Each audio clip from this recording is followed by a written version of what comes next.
friends and wine enthusiasts, and welcome to the Wine Cellar. My name is Dawn. I'm Sabrina. And this is a channel where we focus on trying to do wine tastings, reviews. If you are new to wine tasting, we are going to be here kind of hitting some of the basics today as far as wines that might be a little more palatable to start off with, glassware you might need, supplies that you might need, and answering a few questions that we have gotten. So Nini, let's go ahead and start off with the basics. So because we love wine so much, we get a lot of questions. I'm going to go through some of them. I'll be asking the questions. This one over here is going to be helping me answer them. First question was, I've never tried wine before. What would you recommend for my initial bottle? Good question. So I would definitely recommend more so on the sweeter side, because I think that's a little more palatable for a lot of folks just trying wine. So you could go something as easy as Moscato or even Chenin Blanc if you're looking for a white. If you're maybe looking for a red blends are really easy. Check out our second video. I know that one we're going to be covering red blends. Those are normally a little easier as well because they can kind of go with your meals or just a good social gathering as well. Correct. All right. So second question, what if I don't drink the whole bottle? How do I store it and how long will it stay good for? Yeah, another good one. I know some folks, ourselves included, like to drink a glass is the whole bottle. But of course, with that being said, if you don't, I know Total Wine and more other little fun liquor stores will carry different things. So this is part of a two-set setup. It's called the VacuVin. So you do put the little stopper here at the end, and you'll actually suck all of the air out of the bottle. That way it doesn't go through another fermentation process, because the air makes the wine go bad. You can also do regular stoppers as well. Those will help you about another day, maybe two, depending on the wine itself. With reds, they're typically good for 3 to 5 days, especially if you use the VacuVin. You can maybe stretch it about 7 days. And fun fact, if you have a more tannic red, like a real bold red, it will last longer. If you have something super sweet and soft, it will not last longer just because those tannins won't help keep it. I didn't know that. Mm-hmm. And then the whites is typically 5 to 7 days with the VacuVin, and again it'll last about 7 to 14, just because those are a little easier because you can put them in the fridge. I was going to say whites need to be refrigerated, reds do not. Reds you can just keep them in a cool, dry place. Yes. So the other question, well, one of the other questions, what are people looking for when they swirl their wine in the glass? That's awesome. Normally what you're looking for, and kind of taking a look at our glasses here in front of us, when you have reds, you're going to typically have a glass like this. I know that with a wider bowl. The stem length itself, which is this here, it doesn't really matter too much. Some of the whites you'll see have a really long stem, like this one is a little shorter. But when you're swirling the wines, you're looking for legs. That's going to be where it's gripping the bowl, and then it's coming back down to where the alcohol is. It's going to show you how much acidity, as far as if it's going really fast. Typically it's a little more acidic and it's a stronger alcohol content. A little slower, it's probably a little less than. Okay. Next question. What's the purpose of smelling the wine before tasting it? Sure. The purpose of that is to try to smell the different notes that you're going to be potentially tasting as well. Everything, of course, is all connected, your ear, nose, and throat. So with that being said, when you smell something, it's going to be likely you're going to taste that as well. So when you're smelling the wine, you want to get in there, just because you want to help get that, whether it's raspberries or maybe licorice, or there's even times where it's maybe a little more herby. You want to try to get those there. Okay. Next question. Why are there different types of wine glasses? Hence why we have all the glasses on the table. Exhibit A. So we'll go from our left, your guys' right. So this is No, it's their left. Oh. It's not flipped. Okay, good. This is how they see it. Good. So then this is your left. I got all confused. It's fine. I am a blonde. So this one is going to be traditional for your reds. The wider bowl really helps get that air in there to aerate it and get those aromas going. The whites, you really don't have to work as much. You don't typically see a lot of swirling with the white wines just because it's less that you have to swirl. Sometimes just pouring it in the glass is enough. Then you come into our fun tumblers. This one is okay if you have a stemless wine glass because it is a thicker bowl. Oh yeah, there you go. Now you can see it. It's a thicker or a wider bowl, so it is a neutral one for reds. The other one, however, it is a smaller bowl, so it might not do your reds too good of justice. So I would recommend if you're going to do stemless tumblers, try to get with a wider one if you like reds. And then last but not least, of course, the traditional stemless champagne flute. It's fantastic with mimosas or even if you're just toasting champagne as is. Perfect. Next question is, how do I know what wine to serve with dinner? Great question, and very common. It just depends. A great rule of thumb, I'll keep it short, is reds are great with any kind of dark meat or heavy seasoning meats. So if you're having roast, barbecue, a really hearty steak, great with reds. Of course, then you can kind of jump into that spectrum of what you're looking for. Seafood, chicken, turkey, pasta with the cream sauce, always going to be great for a white. You don't really want to go sweet per se, but Chardonnays, Chenin Blancs, Pinot Grigios, those are going to be what you can look for. Wonderful. Is there a difference between twist top or corked wines? There is not.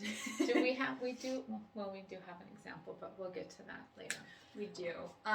There is not a difference. It's actually just all a preference on the winemaker and you as the consumer. There are fantastic wines, and I think we will probably have a few with our red blends. We have a couple of examples. Yes, we do. So definitely stay tuned for the red blends. Very much all a preference there. So you could have a $50 twist top and it's delicious. You could have a $50 cork and it might be not delicious. And then vice versa. You might have a $10 twist off, no good. $10 cork, fantastic. So it just depends. If you have a hard time with traditional cork, oh my goodness, cork removers, I don't know. I'm not going to get technical. If you have a hard time with the wine cork removers or the one that butterflies out and it's just a little hard for you as far as maybe you have arthritis or things like that, don't worry about it. You could do twist offs. You're not going to have any kind of compromised integrity with the taste itself or quality itself with the wine. No, not at all. And then the last question is, can you refrigerate with red wine? You can. I would recommend, like, if you're doing like the Stella Rosa black or something like that, you could, because it's a sweet red. But if you're having like a true dinner Merlot red or Cab Merlot, Sav or something like that. yeah, no, you could if you want to chill it, because of course I know with like us being in Arizona, it's hard to keep your house at 65 degrees, which is the recommended serving temperature for red. So you could pop it in the refrigerator for maybe 10 minutes before you're going to serve it, just to chill it to room temperature. But you wouldn't want to open it then refrigerate it, or refrigerate it all day or things like that. You might compromise the taste then. Right. And getting back to this, so there's three that I know of as far as wine openers. And are there more than that? I'm sure there is more. I've seen a handful of them, but I would probably say the most common is probably 3, maybe 4. Okay, well, I'm going to discuss this little guy because this is how I'm old school. This is the one I prefer. And for me, because I know the ones that have the butterfly thing, I'm not a fan of those. This to me is easier to open wine bottles than the butterfly ones. They do now have electric ones where you basically just put it on top of the thing, you push a button, and it does everything for you. I have not had the privilege to try one of those.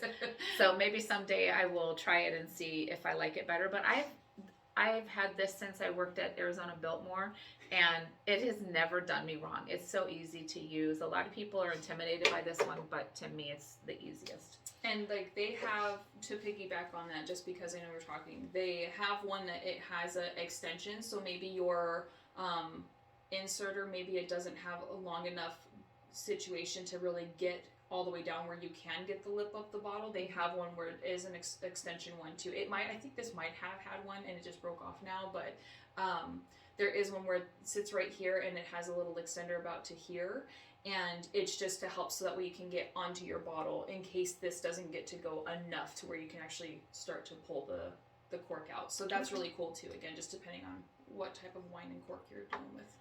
So we've gotten through our questions. The one thing I wanted to also add into this video is just a little background on where we started with our wine journey. So tell me what wine was your initial wine that you tasted, if you remember. It doesn't have to be the brand, but what you started with and how you have gotten to where you now enjoy red.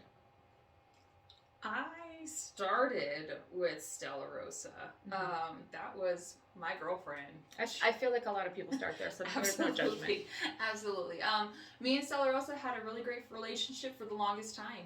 It's easy drinking. It's low alcohol content, so it's not like super acidic or tannic in any shape or form. Correct. They have a variety of different flavors that they mix their wines with, and they're in Moscato. So of course everyone enjoys sweet. Of course at first, right? Think of kids when they're learning new foods. Everybody wants candy. Everyone wants all the fruits, but the veggies is a little weird, right?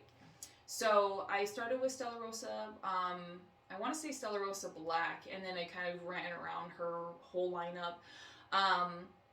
And then when I wanted to start diving into different varietals, I pretty much just made it a game, to be quite honest. I was like, okay, if this says I'm looking for this on the bottle, okay, how do I find this, right? What does that taste like? If I'm looking for cherry, am I looking for like maraschino cherries or the true cherries where they have the pit inside of them, right? Those are two different tastes, right?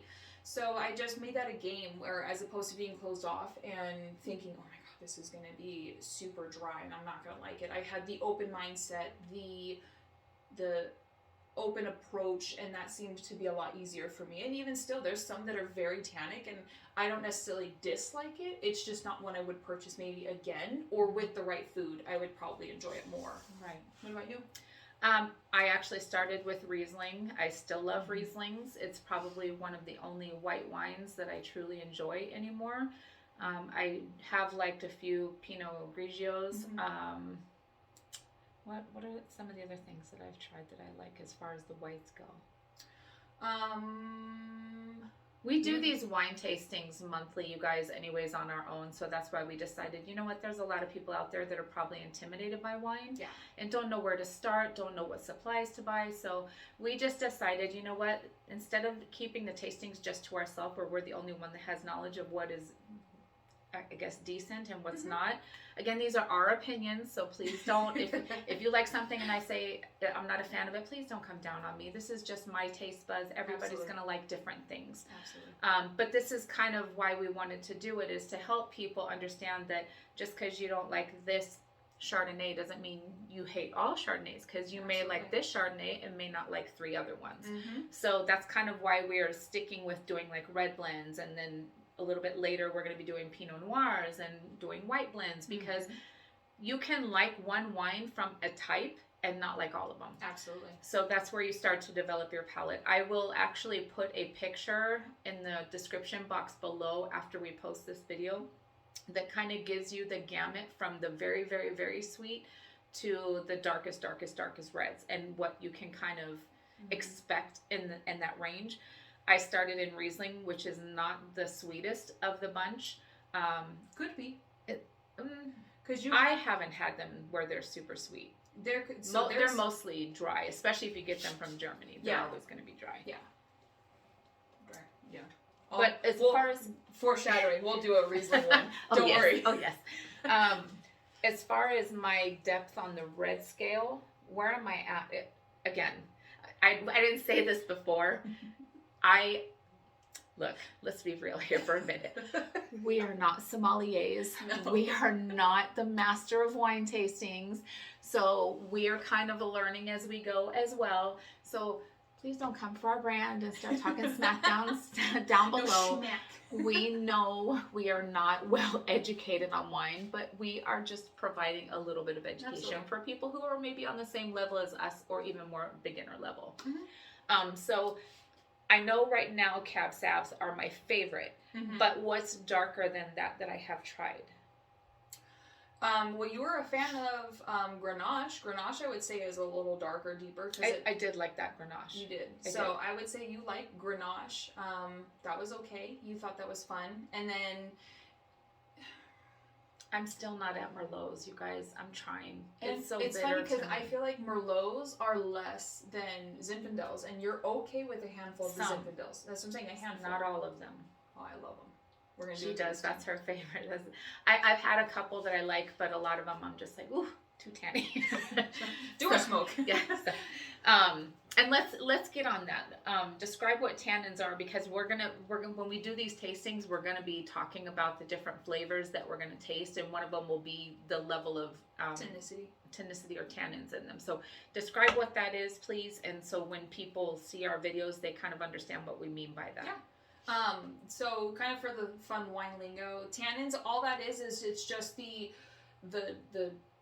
I want to say the concentration, but it's not really concentration. It's the acidity. It is the acidity. It's the acidity is how dry that wine is going to be. If you have a Cabernet, sometimes they're not very tannic, and so you're like, oh, Cabs are dry. Not all.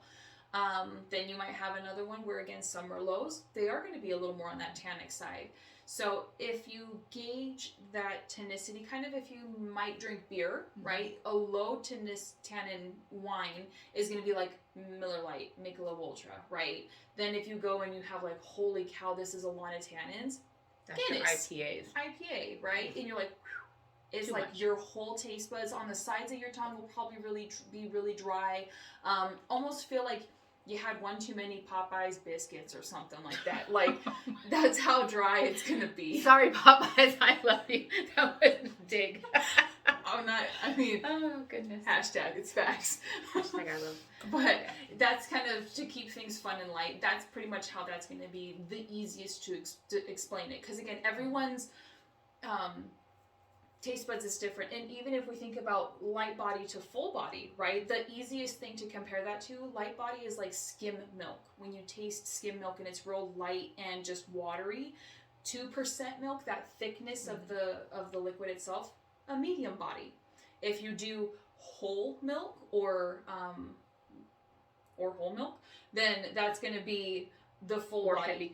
Heavy cream. It's very thick. It's very it lingers on the tongue. That's going to be how you can kind of express what you're tasting and how you're gauging your wines as well. So when you see a label and it says it's medium to full body, how thick is that on the tongue? How much lingering does it have on there? Right.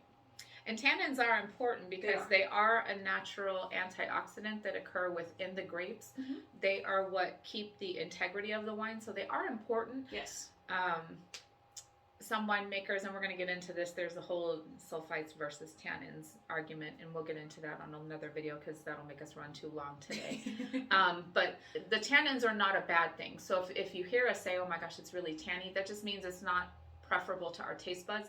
But tannins are important. So they keep the integrity of the wine. So that is important to know. It's not a bad thing when we say it tastes very tanny. And honestly, that could be something too where you're gauging, do I drink this socially or do I drink this with a meal? With food, yeah. So that could be a thing too, because something super tannic, you might pair it, especially a red, you might pair it with this good, hearty, juicy steak that has like a butter, garlic glaze on it or what have you, or like a little skosh of that, because it'll help bring that watery, I'm sure everyone's salivating now, but everyone can imagine a really great steak.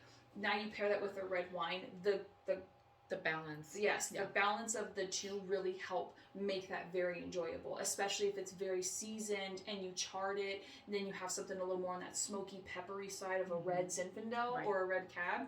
Delicious. You can't go wrong. Even if you have pasta with a red sauce, that's also really good with red wine as well. Absolutely. Do you have any other side notes that you wanted to add on this video? I think the biggest thing is just have fun. You're gonna love some stuff and you're gonna absolutely dislike other things. I think your example of like when we were kind of looking at the difference of wines at 1.2, you were like, oh my god, no, I hate California. And I was like, Mom, but this is so good. Mom, that's great too. And you're like, no, I don't want to try it. And then I had you try some of them and you're like, oh. In episode 2, we're going to have a California red blend, so I'll discuss that further on that video. But that's what I'll also relate it to music, okay? You have genres of music, right? Yes. So think of genres of music as your genres of wine. Do I like every country artist? Absolutely not. So just because within the Riesling group, I like this Riesling, but I won't like them all. So I can like this singer, this band, this, duo within this genre, but I'm not going to like the whole genre, if that makes sense. Because everybody likes music, and there's inevitably, no matter what genre you like, there's going to be people you like and some people you don't like. So don't give up on a wine just because you say, oh, I'm going to try a Chardonnay today, and you're not a fan of that Chardonnay. Mm-hmm. Don't give up on them, because you will find something that you like within a Chardonnay spread. So, well, if that's it, I think we'll wrap it up. Thoughts for today. If you've enjoyed your time with us and you don't want to miss out on future episodes, please hit that like and subscribe button below so that you'll be notified when we have future episodes or if we go live. We do plan on having tastings that we will be doing live, monthly? I'd say monthly. Okay. So we might be doing that. We might go live from some wine festivals. So just stay subscribed so that you can get notified anytime something new pops up. Mm-hmm. And if you have any suggestions for future episodes or questions for us, leave those in the comment box below. If you'd like us to try a particular wine that you are a fan of and maybe we haven't tried it, please let us know. We'd be open to any suggestions that you guys might have. Yes. All right. Well, until next time, we hope you've enjoyed your time with us, and we will talk to you soon. Thank you.